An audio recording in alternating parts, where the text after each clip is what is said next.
حضور غوث پاک سرکار اسی ملک ایران کے جیلان میں تھے، ٹہل رہے تھے، آواز آئی عبد القادر بڑے ہو کے کیا بنو گے؟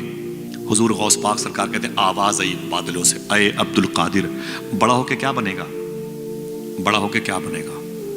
عاشق بنے گا کہ محبوب بنے گا؟ یہ دو ڈگر الگ الگ ہے، سمجھ رہے ہیں؟ وہ عاشق بیٹھا ہوا ہے، وہ دیکھو دیکھو کیسا حلیہ اپنا بگاڑ کے رکھا ہے، یہ عاشق ہے، سمجھے آپ؟ محبوب الگ ڈپارٹ ہے، سمجھ گئے نا؟ یہ دو راستے الگ الگ ہیں، دو راستے الگ الگ ہیں۔ آواز عبد القادر عاشق بنے گا کہ محبوب بنے گا؟ گھر میں آئے، اپنی ماں سے لپٹ گئے، بولے میری ماں آواز آئی ہے عبد القادر کیا بنے گا؟ تو ماں نے کہا بیٹے جلد بازی میں کوئی فیصلہ مت کرنا، سوچ لے تو کیا بننا چاہتا ہے، یعنی آرٹ سائڈ سے، سائنس سائڈ سے تو بی ایم ایس بننا کرنا چاہتا ہے، MBBS کرنا چاہتا ہے، تو کدھر جانا چاہتا ہے؟ ہاں تو قاری بننا چاہتا ہے، حافظ بننا چاہتا ہے، عالم بننا چاہتا ہے کہ مفتی بننا چاہتا ہے، ایڈوکیٹ بننا چاہتا ہے کہ جج، کیا بننا چاہتا ہے؟ وہ فیصلہ کر لے، اسی حساب سے تو فارم بھرے گا، کالم بھرے گا، تب تیری تعلیم اسی حساب سے ہوگی۔ کہتے میری ماں میں کیا کروں؟ تو غوث پاک کی امی کہتی بیٹا قریب میں ایک درویش اللہ والا رہتا ہے، اللہ والا رہتا ہے، بظاہر اس کے جسم پہ کپڑا تک نہیں ہے، اللہ والا ہے۔ شاعر نے کیا کہا؟ عشق انسان کو قلندر بو علی کرتا ہے، عشق پاگل نہیں پاگل کو ولی کرتا ہے۔ میں نے کہا میرے بیٹے عبد القادر وہاں ایک درویش رہتا ہے، جا کے اس سے ملو، اس سے پوچھو کہ میں کیا بنوں۔ غوث پاک گئے، سلام کیا، بولے او درویش، او بندے خدا، او ولی اللہ، اللہ کے دوست۔ فرمایا کیا بات ہے شیخ عبد القادر؟ غوث پاک فرماتے میں عاشق بنوں کہ محبوب بنوں؟ اس نے کہا آج جائیے، کل آئیے گا تو جواب مل جائے گا۔ غوث پاک کی رات رونے میں گزری، کل میری مستقبل کی تقدیر کا فیصلہ ہے، میں عاشق بنوں کہ محبوب بنوں؟ صبح ہوئی، جلدی اٹھے، اپنی ماں سے اجازت لی، اسی درویش کے پاس آئے، وہ وہاں نہیں تھا۔ فرمایا کدھر گیا بھائی؟ وہ یہاں پر درویش تھا، وہ کدھر گیا؟ لوگوں نے معلوم کیا کہا؟ بولے وہ تو رات میں مر گیا۔ فرمایا مر گیا؟ ہاں اس کا انتقال ہو گیا، وہ مر گیا۔ بولے پھر کہاں دفن کیا؟ معلوم کیا کہا لوگوں نے؟ ہمیں اس کے مذہب کے بارے میں علم نہیں تھا۔ اتنے خاص ہوتے ہیں اللہ کے، کچھ ایسے بندے جنہیں اللہ کے بندے پہچانتے تک نہیں ہیں۔ فرمایا پھر؟ کہا پیروں میں رسی باندھ کر کے ہم نے اسے وہ کھجوروں کی باغ میں، وہاں پہ جنگل کے ایریے میں جا کے چھوڑ دیا ہے۔ اس کی لاش کو چیل کوے نوش کے کھا رہے ہیں، چیل کوے نوش کے کھا رہے ہیں۔ ایک کتاب میں جملہ لکھا ہوا، کتاب میرے گھر پہ، اس میں یہ بھی لکھا ہوا ہے کہ اس کی لاش کو کتے بھی نوش کے کھا رہے تھے۔ اللہ اکبر اللہ! یہ عشق نہیں آسان، بس اتنا سمجھ لیجئے ایک آگ کا دریا ہے اور ڈوب کے جانا ہے۔ عشق کسے کہتے ہیں؟ پوچھو امام حسین سے۔ عشق کسے کہتے ہیں؟ پوچھو بلال حبشی سے۔ عشق کسے کہتے ہیں؟ پوچھو سلمان فارسی سے۔ کوئی خبیب سے پوچھے، بلال سے سمجھے سزائے الفت سرکار میں مزہ کیا ہے۔ ہاں میرا امام کہتا ہے کہ اے دل یہ سلگنا کیا، جلنا ہے تو جل بھی اٹھ، دم گھٹنے لگا ظالم کیا دھنی رمائی ہے۔ اے عشق تیرے صدقے جلنے سے چھٹے سستے، جو آگ بجھا دے گی وہ آگ لگائی۔ عشق رسول کی آگ بڑی عظیم ہوتی ہے۔ میرے آقا غوث پاک فرماتے کہاں ہے؟ بولے اس کے پیروں میں رسی باندھ کے ادھر پھینک دیا۔ غوث پاک آگے بڑھے جلال کے عالم میں، فرمایا او بندے خدا، او عرب کے دوست، او رب کے دوست، سن، مجھ سے کل کہا تھا کہ کل آؤ گے جواب مل جائے گا، رات میں نکل لیے۔ ولی وعدہ خلاف نہیں ہوتا، ولی وعدہ شکن نہیں ہوتا، ولی وعدے کو وفا کرتا ہے۔ تم صداقت کے مجسمے تھے، تم رب کے دوست، تم نے ہم سے کہا کل آؤ گے جواب مل جائے گا، رات میں نکل لیے۔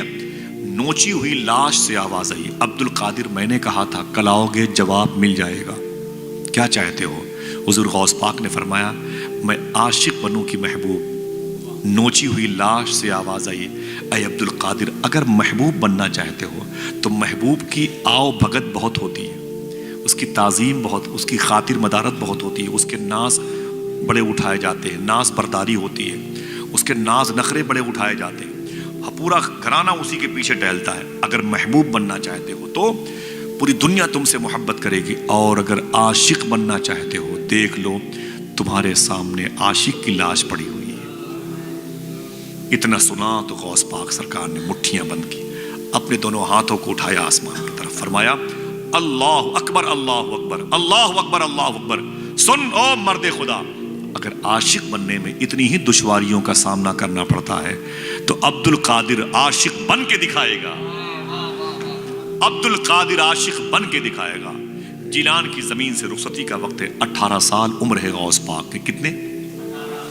اپنی ماں کے گھر کے آنگن کے 60 سال کی عمر میں پیدا ہونے والے سب سے مبارک بہار کا نام عبد القادر، 18 سال کی عمر ہے غوث پاک کی۔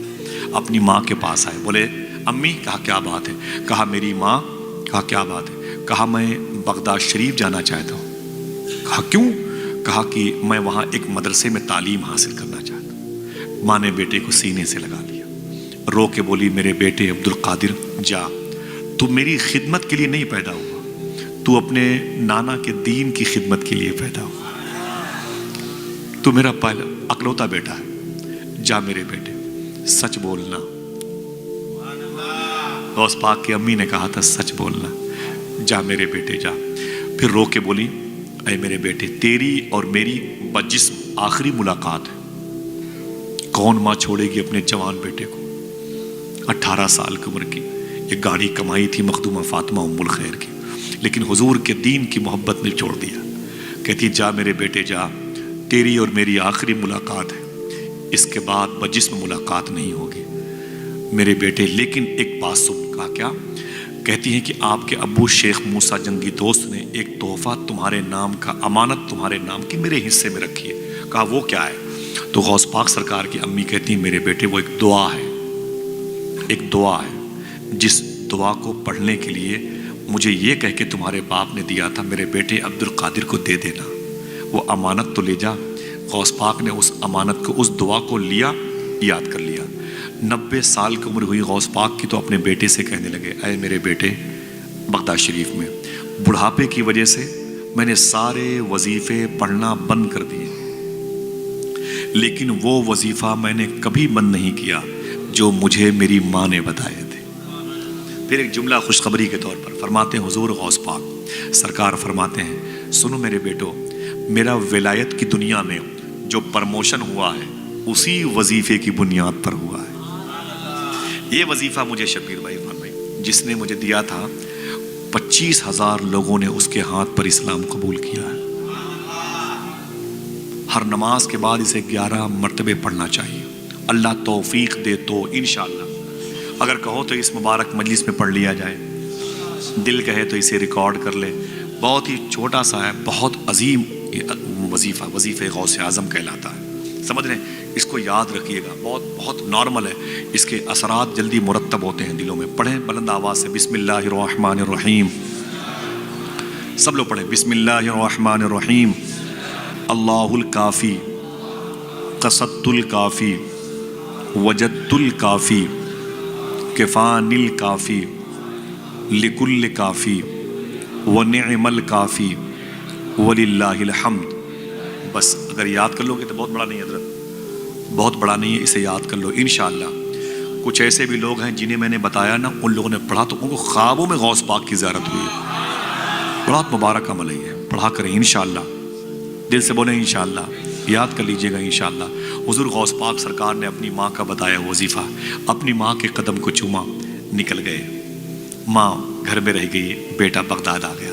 کیا کہا تھا شاعر نے؟ وہ پہلا والا شعر، رونے میں یہ خطرہ ہے تالاب ندی ہو جاتے ہیں، ہنسنا بھی آسان نہیں ہے لب زخمی ہو جاتے ہیں۔ اسٹیشن سے واپس آ کر بوڑھی ماں یہ سوچ رہی ہے، پتے دیہاتی رہتے ہیں پھل شہری ہو جاتے ہیں۔ غوث پاک کی امی اپنے گھر میں رک گئی، غوث پاک بغداد شریف آئے، پہلے جیلان سے نکلے، ایک شہر کا نام ہے جنجان، جیلان سے جنجان آئے، جنجان سے ہمدان آئے، ہمدان کی زمین کیچڑ زدہ زمین، وہاں پانی بہت تھا، کیچڑ بہت تھا۔ ہمدان آئے، ہمدان ہی کی زمین پر احمد بدوی نام کے چوروں کے سردار، جو 60 ڈاکوؤں کے سردار تھے، غوث پاک نے سچ بول کر کے اس کو توبہ کرنے کی توفیق دلوائی۔ پھر ہمدان سے نکلے آگے بغداد، بغداد میں ایک محلے کا نام تھا باب العزج، باب العزج محلے میں ایک مدرسے کا نام تھا نظامیہ، اس مدرسے کے فاؤنڈر کا نام تھا شیخ ابو سعید مخزومی۔ اسی مدرسے میں غوث پاک نے 7 سال تعلیم حاصل کی۔